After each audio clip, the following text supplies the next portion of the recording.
భారత్ బంగ్లాదేశ్ సరిహద్దుల్లో ఉద్రిక్త పరిస్థితులు నెలకొన్నాయి. పాక్కు అనుకూలంగా బంగ్లాదేశ్ వ్యవహరించడంతో సరిహద్దుల్లో పాక్ ఆర్మీ బలాలు మోహరించాయి.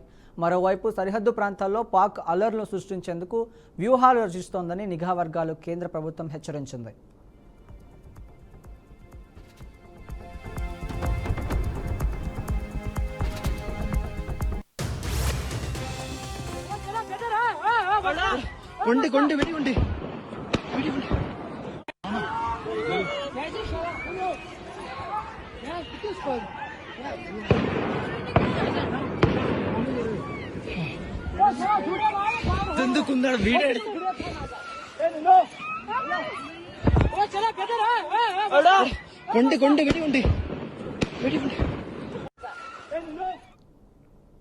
దీనిపై మరింత సమాచారం మా మేనేజింగ్ ఎడిటర్ చిదంబరెడ్డి లైవ్ అందిస్తారు. చిదంబరెడ్డి, చెప్పండి.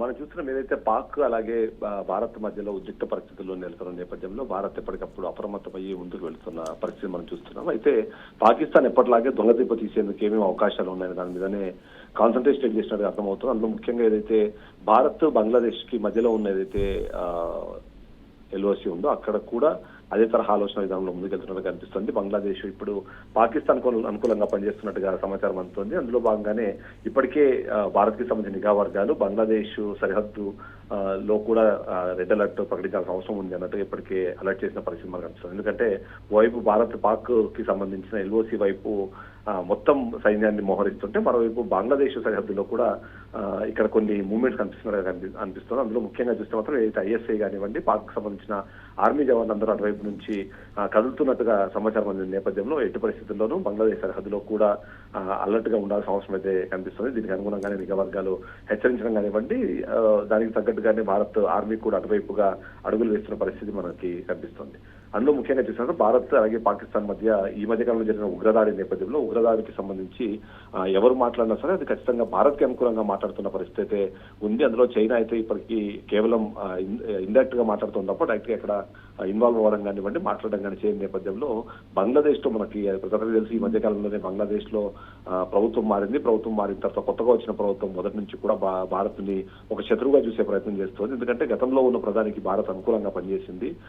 ఆ సందర్భంలో ఆమెను గది దింపిన నేపథ్యంలో కూడా ఆమె భారత్ కు వచ్చి తలదాచుకునే ప్రయత్నం చేయడం కానివ్వండి ఆమెకి భారత్ సపోర్ట్ గా ఉండడం కానీ వాళ్ళకి ఎప్పటికీ నచ్చలేదు. దానికి తగ్గట్టుగానే బంగ్లాదేశ్ లో ఏదైతే అల్లర్లు సృష్టించే నేపథ్యంలో అక్కడ హిందువుల ఊచకోత జరుగుతుందనే విషయం పైన కూడా భారత్ అంతర్జాతీయ వేదికలపైన బంగ్లాదేశ్ ని కార్నర్ చేస్తూ మాట్లాడిందని ఒక కారణంతో కూడా ఇవాళ పాకిస్తాన్ కి సపోర్ట్ చేసే ఆలోచనలు బంగ్లాదేశ్ వెళ్తుందని అనుమానం అయితే చాలా మందిలో ఉంది. అందులో భాగంగానే ఇవాళ బంగ్లాదేశ్ సరిహద్దుల నేపథ్యంలో పాక్ ఆర్మీకి సంబంధించి కానివ్వండి ఐఎస్ఐకి సంబంధించిన అధికారులందరూ అక్కడ రావడం కానీ అక్కడ నుంచి ఒకవేళ దాడి చేసే అవకాశాలు ఏమున్నాయని వెతుకుతున్న పరిస్థితుల్లో బంగ్లాదేశ్ ఎందుకు అనుకూలంగా పనిచేస్తుంది అన్న ప్రశ్నలు అయితే ప్రతి ఒక్కరిలోనే. బట్ భారత్ అయితే ప్రతిదానికి సన్నద్ధంగా ఉంది. నిజంగానే పాకిస్తాన్ తో ఎదుర్కొనే క్రమంలో ఆల్టర్నేటివ్ గా బంగ్లాదేశ్ ఎదుర్కోవాలంటే బంగ్లాదేశ్ చాలా చిన్నది, అది భారత్ ముందు నిలబడే అవకాశం కూడా లేదు. అది ఒకవేళ యుద్ధమనో లేకపోతే భారత్ అనేది రిటాలియేట్ చేయాలనుకుంటే కొన్ని గంటల్లోనే ముగిసిపోయేంత స్థాయిలోనే బంగ్లాదేశ్ సంబంధించిన ఇష్యూ ఉంది. కాబట్టి పాకిస్తాన్ ఐఎస్ఐ లేదా ఆర్మీ కూడా వాళ్ళకి సపోర్ట్ చేస్తే అక్కడి నుంచి కూడా మనం అంటే రెండు వైపుల నుంచి